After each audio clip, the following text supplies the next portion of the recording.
Buen día a todos, a todas. Mi nombre es Mariana Herrera, soy psicóloga, terapeuta gestáltica y dula. Soy formadora en duelo gestacional y perinatal, me especializo en duelo.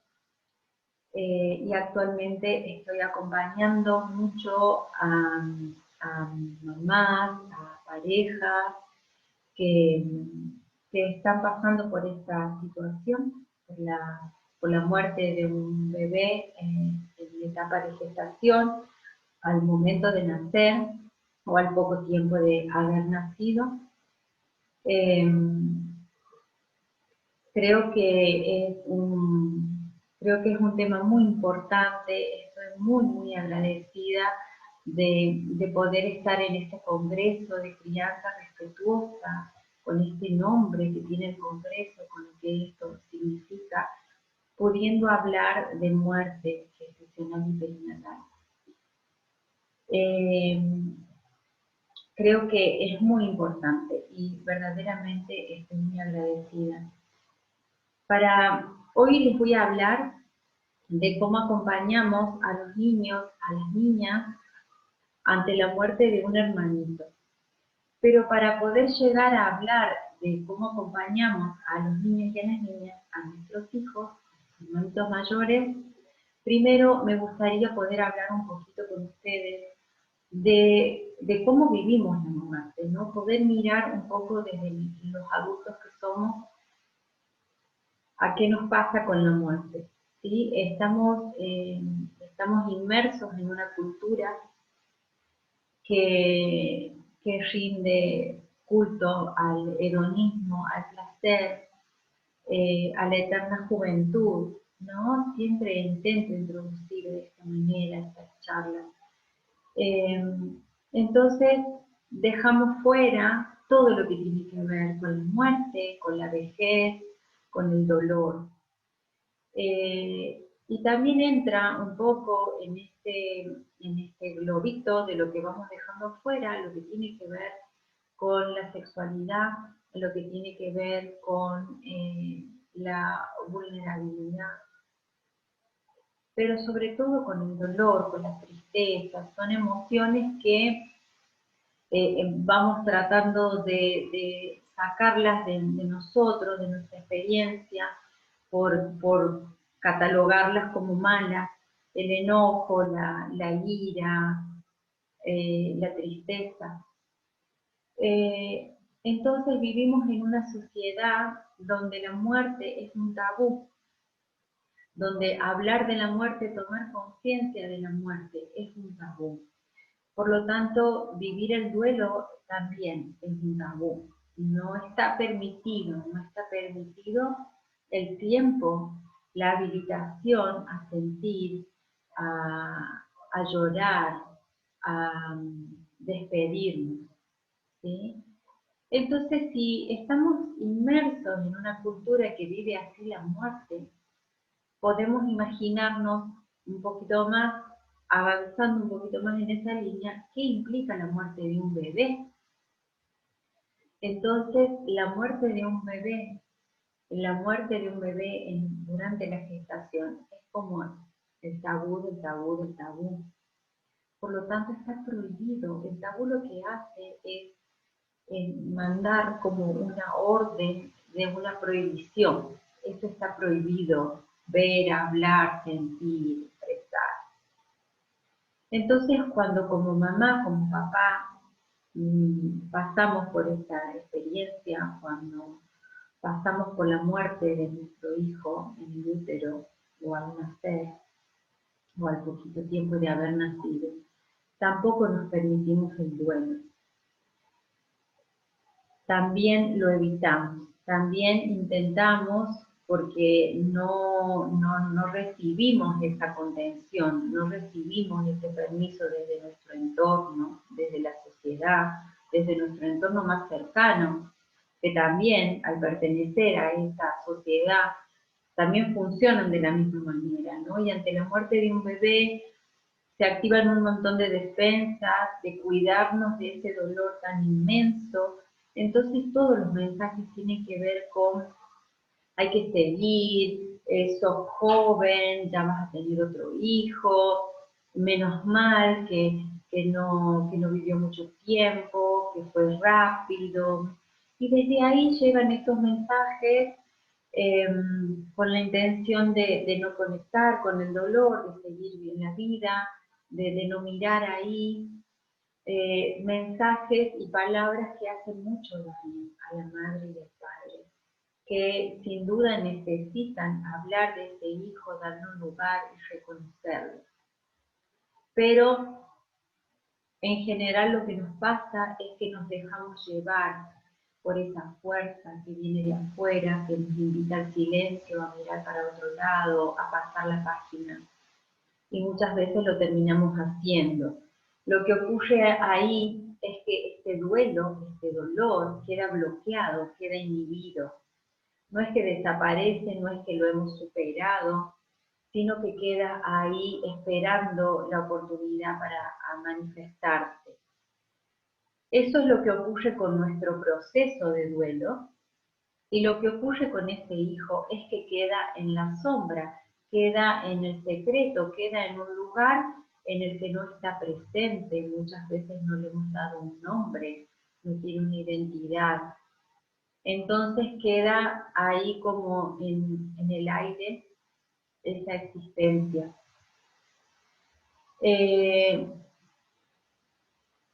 Si nosotros como adultos vivimos la muerte desde el tabú, vivimos la muerte desde el miedo, vivimos la muerte desde la prohibición de nombrarla, de acercarnos, de habitarla, de integrarla como una posibilidad en la vida. Si la vivimos así, es así como la vamos a transmitir a nuestros hijos. Si nosotros no nos permitimos el duelo, si no nos permitimos esas emociones, tampoco se las vamos a poder permitir a nuestros hijos. Y vamos a recordar que los niños y las niñas, nuestros hijos, muy a pesar de lo que nosotros podamos decir desde el lenguaje y lo que podamos nombrar, lo que los niños toman es lo que nosotros somos, lo que nosotros mostramos con nuestro comportamiento, lo que nosotros somos desde el alma, porque nuestros hijos nos perciben desde ahí, nos perciben desde la verdad, y desde ahí perciben nuestras incoherencias, aquello que somos y que tratamos de no ser, que tratamos de ocultar, de que no se vea, de que no se note. Nuestros hijos lo ven todo. Entonces, en la medida en que nosotros no nos permitamos este duelo, nuestros hijos tampoco. ¿Sí? Entonces el primer paso tiene que ver con esto. Yo como mamá, como papá, como adulto, cómo estoy ante la muerte, cómo me siento ante la muerte. Y sin duda tendrá que ver con mi historia, tendrá que ver con mis experiencias, tendrá que ver con los contactos y de cómo he vivido la muerte en mi familia, de cómo he sido acompañada o no ante estos eventos en mi familia. Entonces creo que tenemos que empezar por ahí y la invitación siempre tiene que ver con poder permitirnos el duelo. Si somos una mamá, si somos un papá que pasamos por esta experiencia, poder permitirnos el dolor, poder permitirnos. El duelo es un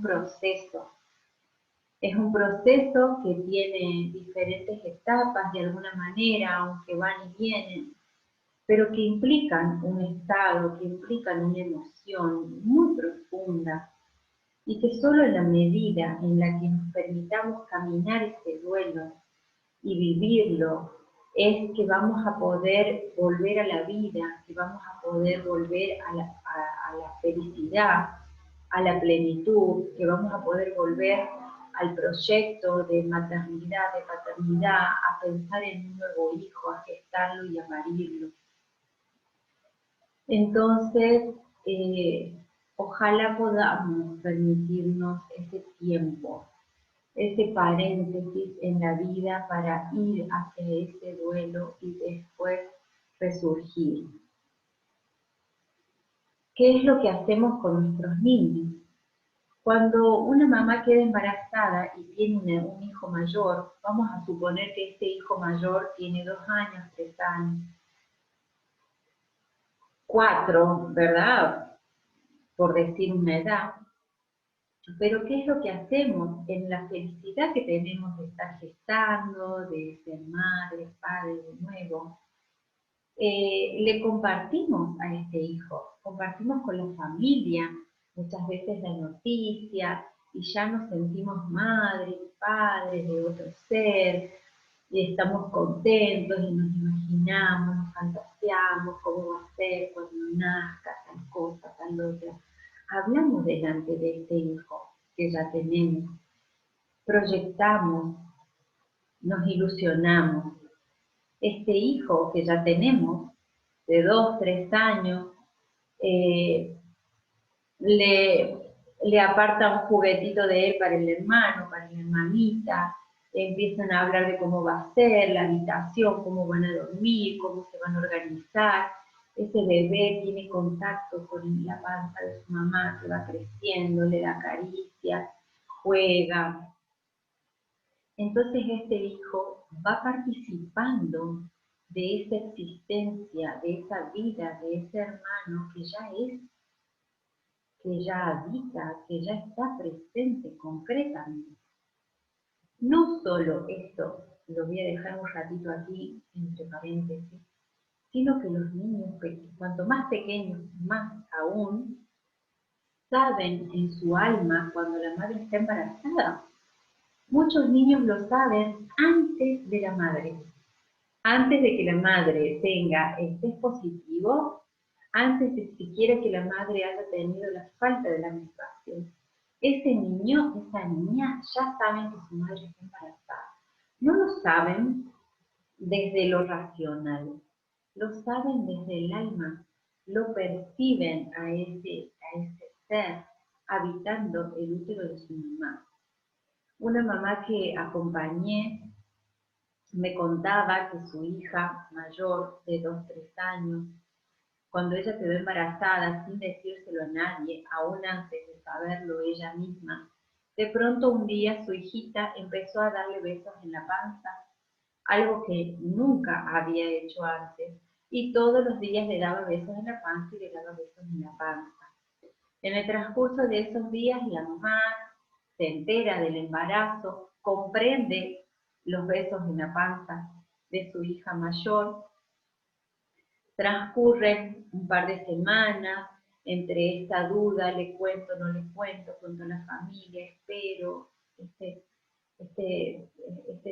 prejuicio de esperar los 3 meses que tenemos en la ilusión de creer que algo podemos controlar.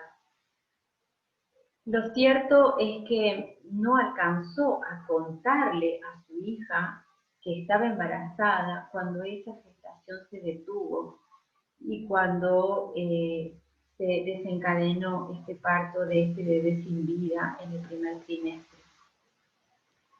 Cuando la mamá pasó por ese momento de expulsar estos restos del cuerpito de su hijo, esta niña dejó de darle besos en la panza. En ese mismo momento. No lo hizo nunca más. Esa niña supo que este bebé ya no estaba en el útero de su mamá. Lo supo desde acá. Los niños saben todo desde acá. Lo perciben. No lo saben desde la razón, desde el análisis, pero lo saben desde acá.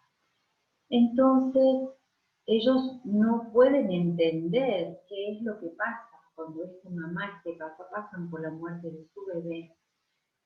Perciben que algo no está bien, perciben a su mamá, a su papá mal, pero no lo entienden.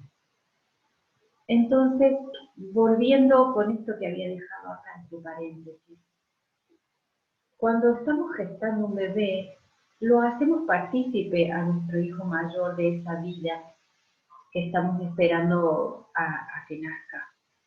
Y cuando ese embarazo se detiene, en este flujo en el que entramos por el tabú de silenciar, de no nombrar, de no sentir, de pasar la hoja, tampoco tenemos en cuenta, o muchas veces creyendo que es lo mejor, evitamos compartirle a este hijo esta verdad, la muerte de su hermanito. Entonces muchas veces no les decimos nada, no les contamos nada. Si este niño no ha tenido el tiempo, no hemos tenido el tiempo de compartir tanto como recién les ponía de ejemplo, menos. Si este hermanito no alcanzamos a contarle de la noticia del embarazo, mucho menos les participamos de la muerte de este bebé. Sin embargo, este niño ya lo sabe, ¿sí? Nosotros como madres, como padres, estamos profundamente tristes. Y nuestro hijo, este niño, lo siente y no sabe por qué, no sabe qué nos pasa. Entonces, un poco el acompañar a los niños ante la muerte de un hermanito se va a diferenciar si este hermanito ha muerto en el primer trimestre de gestación o por la gestación más avanzada o ha muerto al nacer. Lo importante es saber que es sano y que es necesario participar a los niños, a nuestros hijos, a los hermanos mayores de la muerte de su hermanito, de la muerte de nuestro bebé gestando. Es importante hablarles, es importante contarles. No conocer para este niño lo que pasó puede generarle muchísimo desconcierto, muchísima fantasía, porque los niños en este pensamiento mágico que es propio de la infancia, esto que no lo entienden lo van a llenar. Los niños no pueden quedarse con ese vacío de algo que no comprendo. Entonces, si esa explicación no llega de afuera, de la mamá, del papá, del adulto, el niño lo va a llenar, desde su fantasía, a completar la historia. Y desde ese pensamiento mágico, los niños imaginan muchas cosas.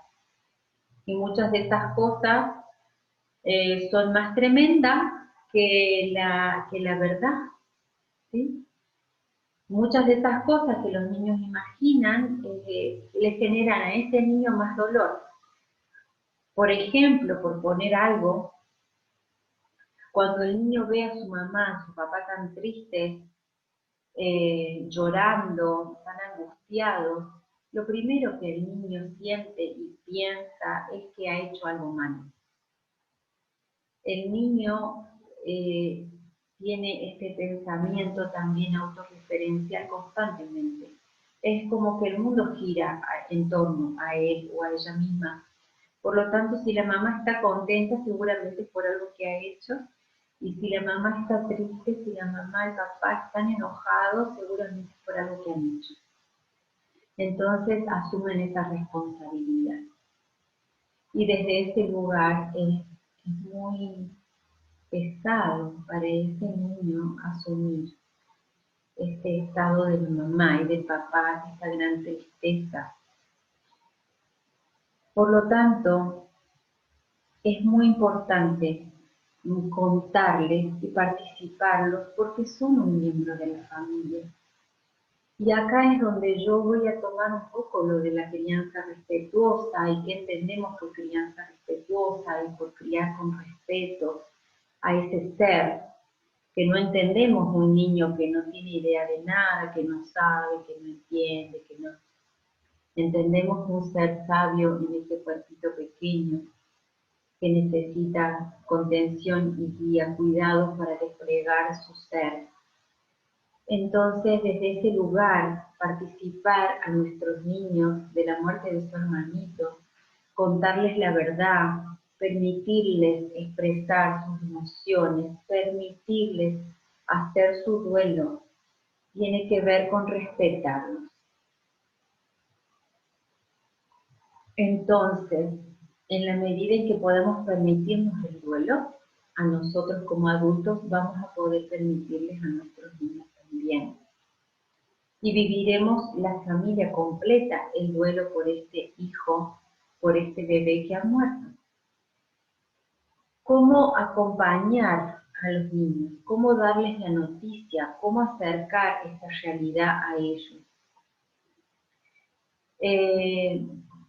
Lo primero, y algunas cositas para tener en cuenta, es por ejemplo, que ideal sería que a este niño le contaran de la muerte del bebé su mamá y su papá.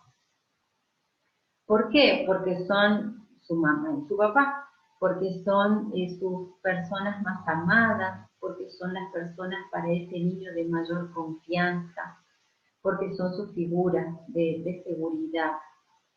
Entonces, que la mamá y el papá o alguno de ellos pudiera contarles a este niño lo que ha sucedido sería lo mejor. En caso de que la mamá o el papá no pudieran hacerlo, sería conveniente que lo hiciera la figura más cercana para ese niño, el adulto de mayor confianza para ese niño, tal vez un abuelo, una abuela, un tío. Entonces es muy importante que quien vaya a darle la noticia a ese niño sea una figura para ese niño de confianza, de seguridad. Lo otro tiene que ver con cómo dar la noticia. Y aquí va a diferenciarse también de acuerdo a la edad del niño, a lo que este niño por su edad pueda entender. Sin embargo, justamente la premisa para todos los niños es no hablar de más, no poner tantas palabras, ir de a poco. Tal vez el mensaje sea el bebé ha muerto, ¿sí?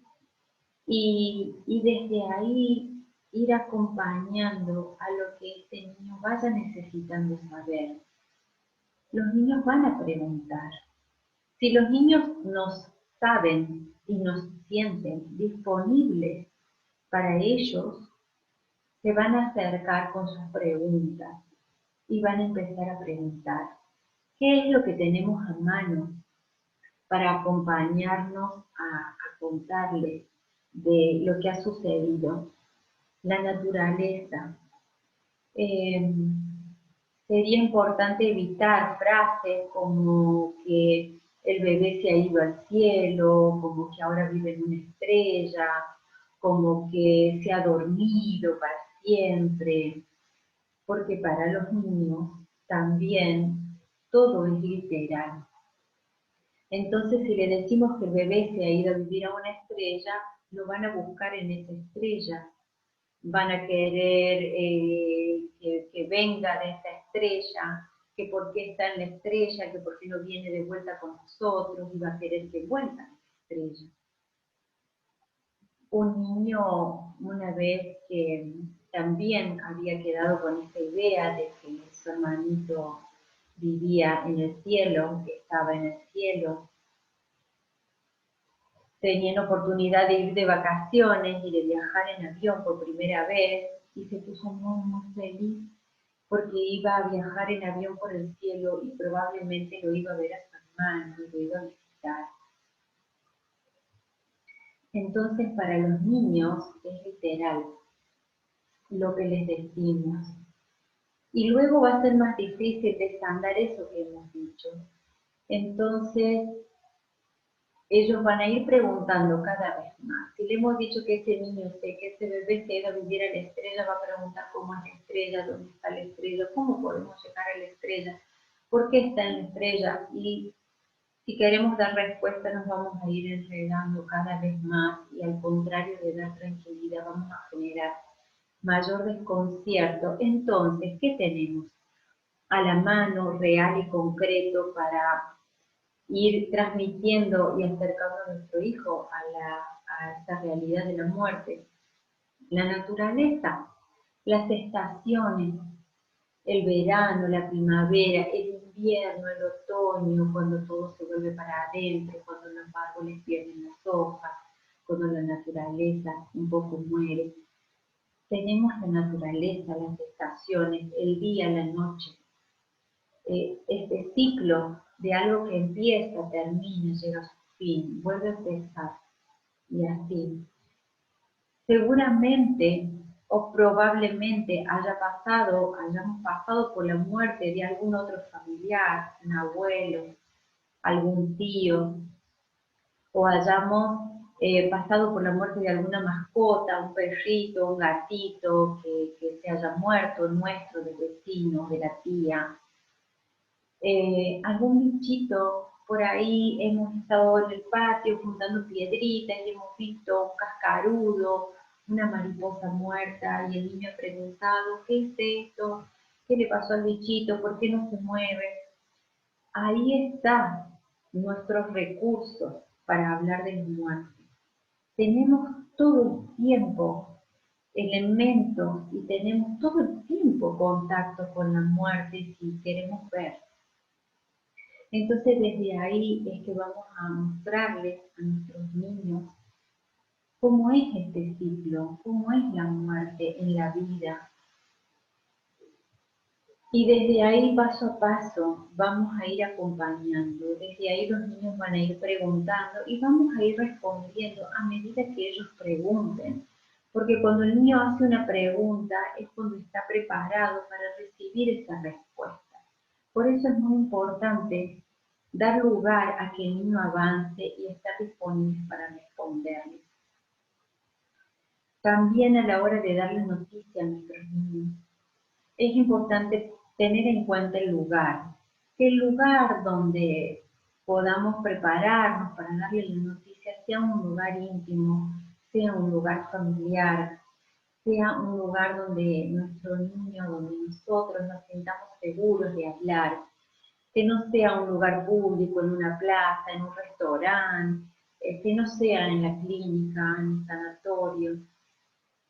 Quizá lo ideal sea en la casa, quizá lo ideal sea en el living de nuestra casa, en la habitación de nuestro hijo, donde también podamos sentirnos tranquilos, expresar nuestras emociones, de si necesitamos llorar, llorar, si necesitamos abrazarnos, abrazarnos, si necesitamos quedarnos descansando, podamos hacerlo. Entonces, en la medida en que nosotros nos sintamos seguros y libres, es que también vamos a poder permitirle a nuestros niños esa seguridad y esa libertad para expresarse. Nos vamos a sentir contenidos. Entonces, esto también es importante tener en cuenta.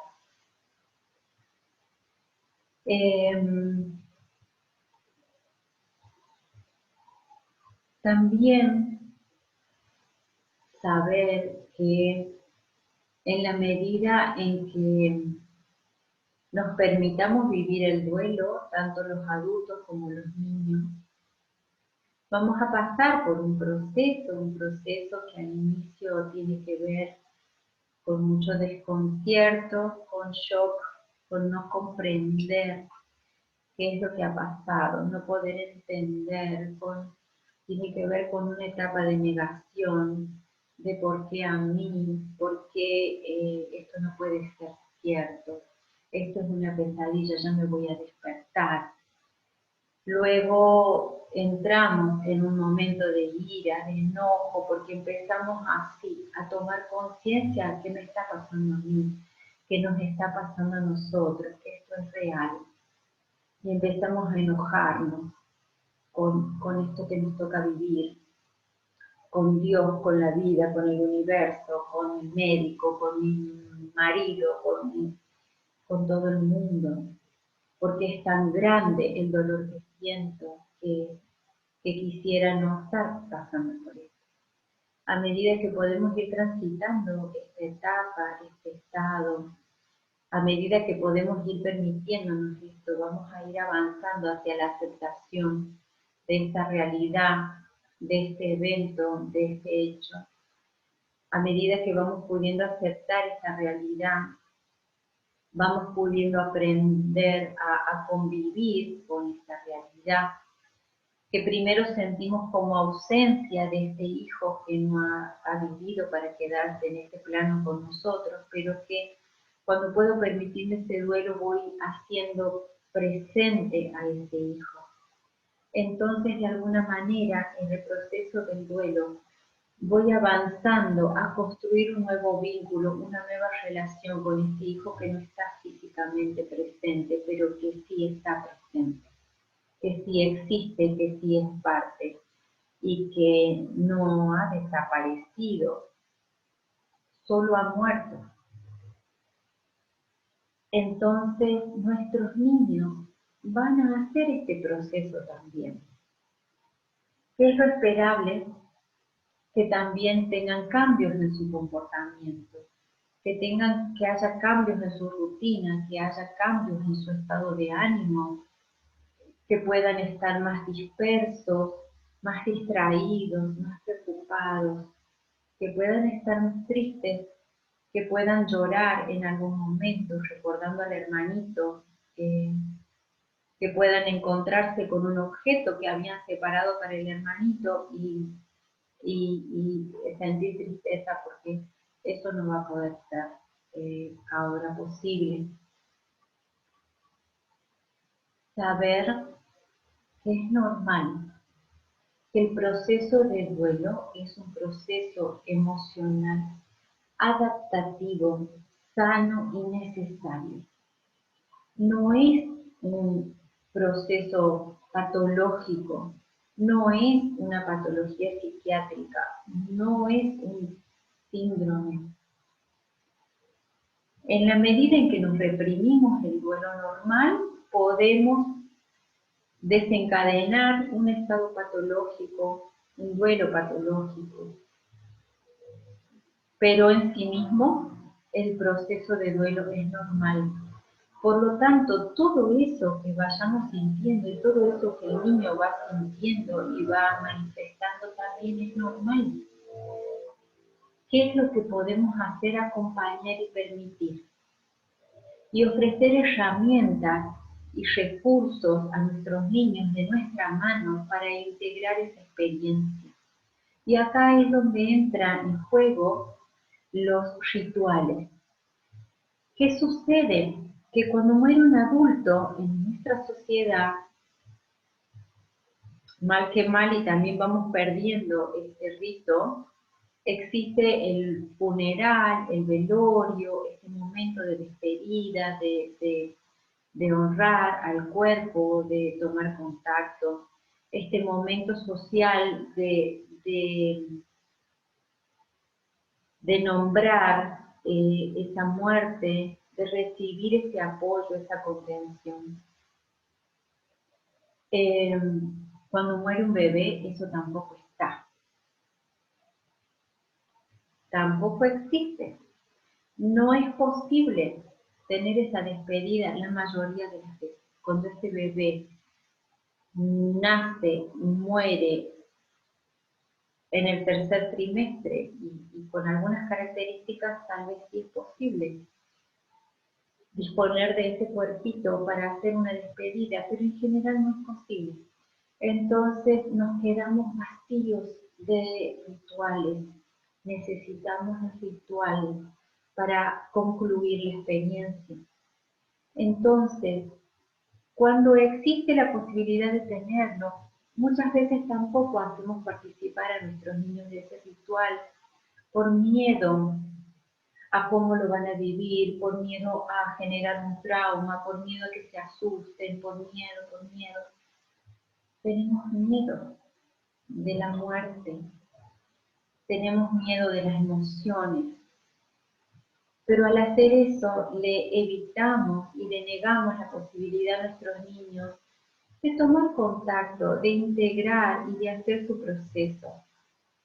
Por lo tanto, sí es recomendable que los niños participen de un velorio, de una despedida, de un funeral, de una manera cuidada. De cualquier forma no, de cualquier forma no. Ahí estaremos siendo adultos y cuidando ese contacto. Entonces, ¿qué tenemos que tener en cuenta? Anticiparle a nuestros niños cómo va a ser esa experiencia. Vamos a ir a una casa, si es una casa funeraria, vamos a ir a un lugar que es así, que es asá, va a ver esta persona, esta otra, van a ir nuestros familiares, va a estar la tía, ¿qué va a encontrar ahí? ¿Sí? Va a haber un cajoncito de madera, una cajita donde va a haber esta persona que ha muerto, probablemente el hermanito, acompañar. El niño o la niña puede ver el cuerpo sin vida, sí, puede verlo con acompañamiento, con un adulto sosteniendo y respondiendo sus preguntas. Vamos a tener en cuenta de cuidar que ese momento en el que el niño esté en ese ritual de despedida no sea un momento de los más dramáticos. ¿Qué quiero decir con esto? Que sabemos o podemos intuir que algún familiar probablemente está muy dolido, muy desbordado por la situación y que probablemente sea un momento de desborde emocional al llegar a la casa funeraria. Entonces, cuando nosotros vemos que hay una escena de mayor drama, es donde retiramos al niño. Lo sacamos afuera, lo invitamos a dar una vueltita, podemos ir, podemos volver, podemos cuidar que ese contacto del niño con ese espacio y con ese rito sea amoroso, sea cuidado y que pueda permitirle al niño tener esta experiencia segura de contacto y de despedida. Eso podemos hacerlo. Siempre tiene que haber un adulto mirando y acompañando a ese niño. Podemos ser los papás o puede ser algún otro adulto designado para eso, de confianza, siempre de confianza para nuestros niños. Cuando no contamos con la posibilidad del ritual, del velorio, de la despedida, podemos recrear y podemos construir y debemos hacerlo. Un ritual propio para cada familia, como cada familia lo sienta, de despedida de este bebé. Podemos escribir cartas, podemos usar algún objeto, un peluche, un muñequito, podemos usar algo que represente a ese hijo y hacer una despedida, un ritual en torno a ese objeto que representa a ese hijo, a ese hermanito. Podemos escribir una carta, enterrarla en la tierra, una piedrita, pintarla, hacer dibujos, lanzarla al mar, al río, crear este acto que nos permita nombrar las emociones, que nos permita dar identidad, que nos permita dar materia a este hijo, porque para los niños ese vínculo que se ha creado con ese hermanito continúa. No es tan fácil de que ese hermanito vivía, existía, lo estaba esperando y ya no está, y desapareció.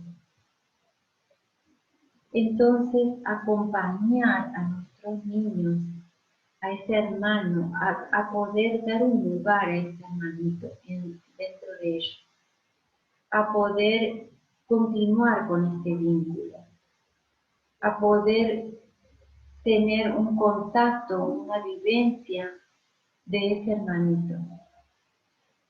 ¿Y cómo hacemos cuando de pronto nos damos cuenta que nuestro hijo que ha muerto en el útero ha sido el primero, ha sido el mayor, y luego ha nacido otro niño que a lo mejor hoy tiene 2, 3 años, 4, Y me estoy dando cuenta y estoy siendo consciente que yo como mamá no he vivido ese duelo por mi primer hijo que ha muerto,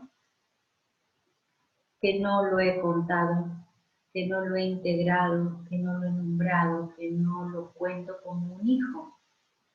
Porque no he podido, porque no me ha salido, porque no he tenido el espacio.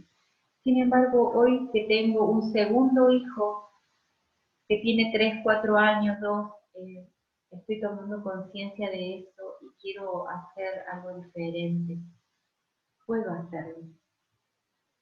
Los niños, este segundo hijo, también sabe en su alma que existe ese hermano.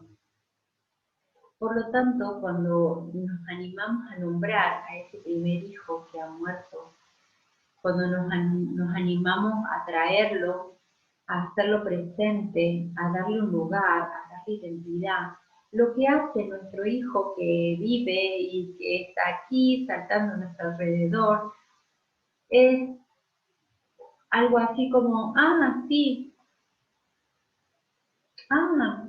mira vos, como, no es una novedad para nuestros niños, es una confirmación. No estamos diciéndole nada nuevo, nada que el alma de nuestro hijo no sepa, pero sí estamos confirmando algo que su alma sabe. Y eso es muy importante, porque cuando el alma del niño sabe algo pero no lo puede reconocer, se genera un conflicto interno, una incoherencia. Cuando el niño no puede comprender, no puede identificar. Entonces el alma del niño sabe de la existencia de este primer hermano y el alma del niño lo mira a ese hermano. Y muchas veces esto lo traigo desde las constelaciones familiares, desde Bert Hellinger, donde él dice que todos tenemos derecho a pertenecer, los vivos y los muertos, al sistema familiar, todos somos parte y todos hemos venido a esta existencia, así sea que hayamos vivido en el útero de nuestra madre días, traemos un propósito para esa alma en sí misma y para ese sistema familiar. Nada es por azar, nada es porque sí. Entonces, ese ser que ha vivido tan poco en este plano material, necesita esa alma ser reconocida, ser nombrada, necesita tener su lugar, ser reconocido como el primer hijo, el segundo, el tercero, el que sea. Por lo tanto, cuando yo como mamá no lo miro a ese hijo, no le doy ese lugar, no lo reconozco, lo va a hacer el hermano que está vivo. El hermano que está vivo va a mirar a ese hijo muerto y esto es algo muy profundo, pero el alma del hijo vivo va a vivir por el hermano muerto. Le va a hacer un lugar en esta vida. Y esto luego lo vemos muchas veces siendo adultos, cuando este niño que ahora tiene 2, 3 años, que tiene su hermano mayor muerto, cuando es adulto, vive una vida por dos. Tiene 2 trabajos, tiene 2 carreras universitarias, muchas veces tiene 2 parejas, porque vive la vida por dos. Y no lo sabe desde acá, lo sabe desde acá. Y mientras este niño que ha muerto permanece en la sombra, es excluido porque no se lo nombra, porque no se le da un lugar, aparece en la vida desde estos otros lugares también sombríos. Entonces, cuando podemos mirar a este hijo, nombrarlo, darle un lugar, reconocerlo, entonces ahí sí, cada uno tiene su lugar. Ahí sí, cada uno está en su lugar. Cada uno es quien es. Y no es lo mismo ser el hijo mayor, ser el primero, que ser el segundo. Es muy diferente. Es importante que cada hijo habite su lugar, que esté en el lugar que le corresponde. Entonces, al animarnos como madres y padres a mirar a nuestros hijos muertos, a nombrarlos, a darles un lugar, cuando nos animamos y nos permitimos habitar esa maternidad tan especial, tan sutil, traemos salud, traemos libertad a nuestro sistema familiar, a nuestros hijos, sobre todo a los que están vivos. Les permitimos vivir su propia vida y nos permitimos a nosotras mismas y a nosotros mismos como padres el tremendo amor que ha quedado ahí bloqueado, inhibido hacia este hijo. Cuando no nos permitimos el dolor, tampoco nos permitimos el amor. Cuando evitamos el dolor, evitamos el amor. Cuando evitamos la muerte, evitamos la vida. Nos quedamos ahí como congelados. Entonces, quisiera con todo mi corazón dejarles esta invitación a poder mirarse a sí mismos. En la medida en que como mamá y como papá puedan sanar, puedan devolverse, habilitarse el dolor, el amor, la maternidad, la paternidad plena en todos los planos, es en la medida en que van a poder ofrecerles ese gran tesoro a sus hijos. Cuando podemos ser mejores personas, mejores mujeres, mejores hombres, podemos ser mejores padres, más plenos, más completos.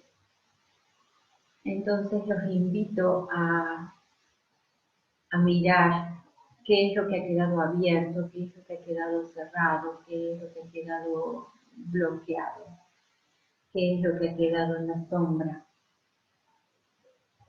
Y quiero decirles que nunca es tarde,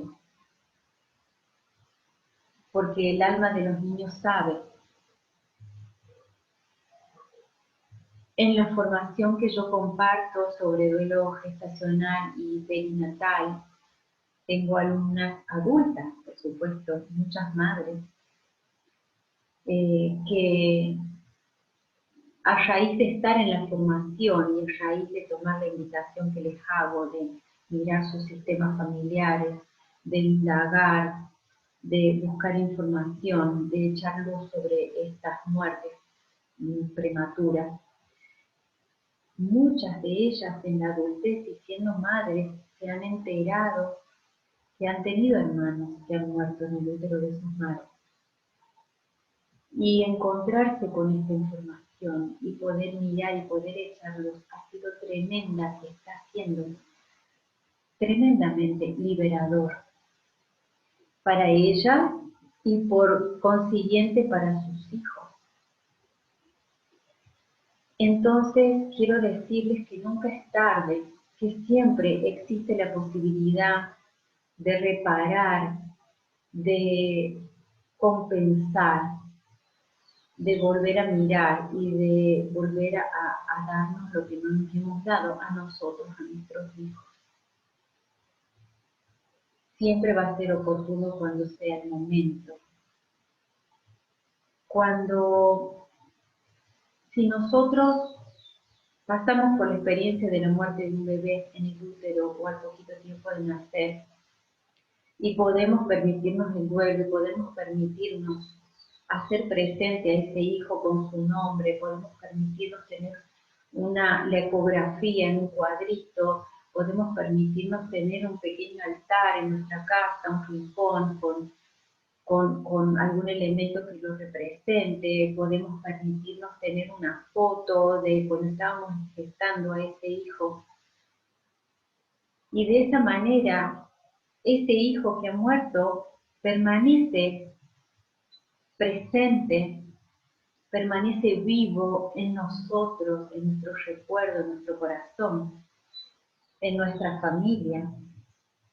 Entonces después tenemos otro hijo que nace vivo y se queda aquí en este plano.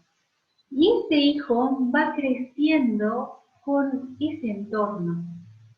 Ese niño cuando aprende a hablar, señala ese cuadrito con esa ecografía y en algún momento va a preguntar quién es, o qué es esto, o qué dice ahí, qué dice Julián, o qué dice María, quiénes son, que en algún momento va a querer jugar con ese muñequito que es el objeto que representa o que en el que depositamos la presencia de ese primer hijo muerto, y le vamos a decir que con eso no se juega, que no es un juguete, le vamos a explicar de qué se trata ese objeto. Y así este niño, este segundo hijo, ya va creciendo con el saber de la existencia de ese hermano, así de natural, así de real.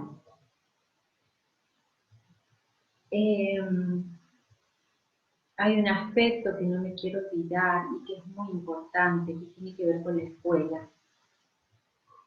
Cuando nuestros niños están en el escolar y están yendo a la escuela y de pronto muere su hermanito, la escuela es un espacio muy importante para acompañar a ese niño y esa niña, para acompañar a esa familia.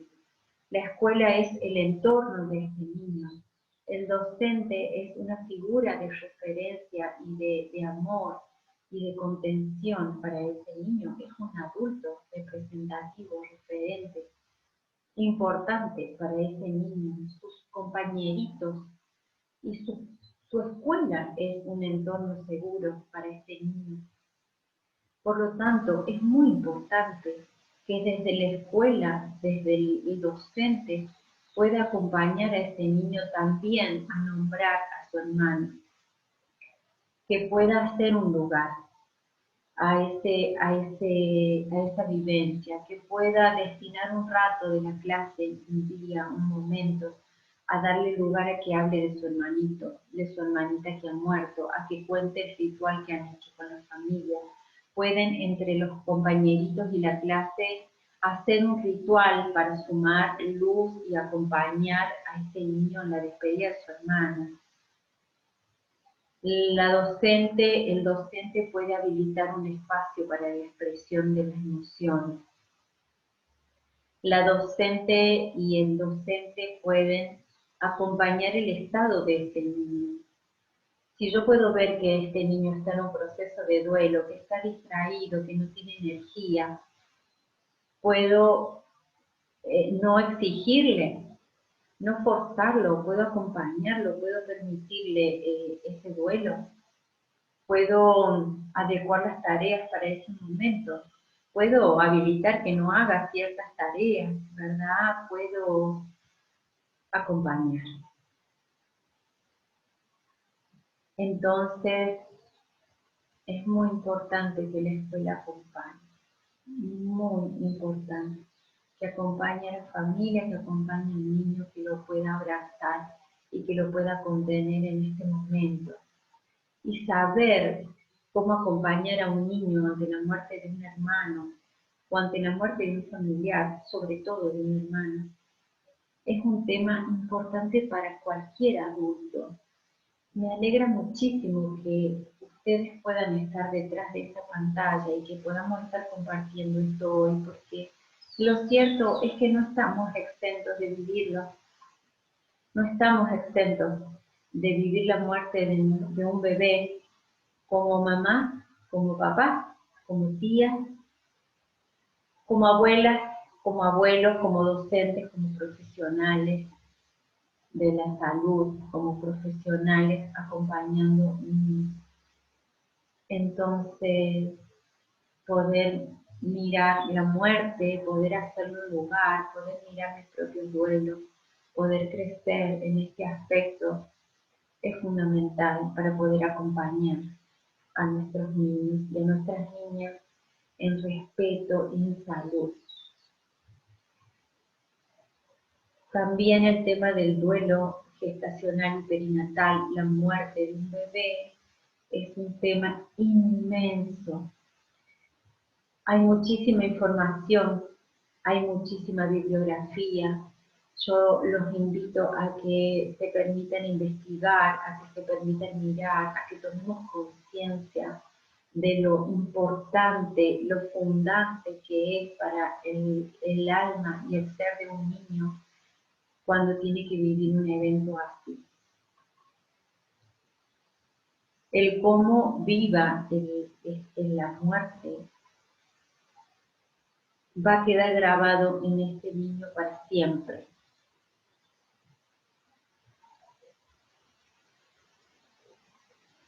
Estoy recordando, ¿verdad?, relatos de alumnas, de mujeres, de hombres que acompaño, de padres, en los que me han contado lo dramático, lo traumático que ha sido para ellos vivir a los 6 años, a los 4, la muerte de un abuelo, por ejemplo, donde no hubo una respuesta para ellos, donde no hubo un espacio, donde no hubo mirada, donde vivieron todo esto en profunda soledad, con profundo desconcierto. Y luego desde ahí la vida sigue como puede, dentro.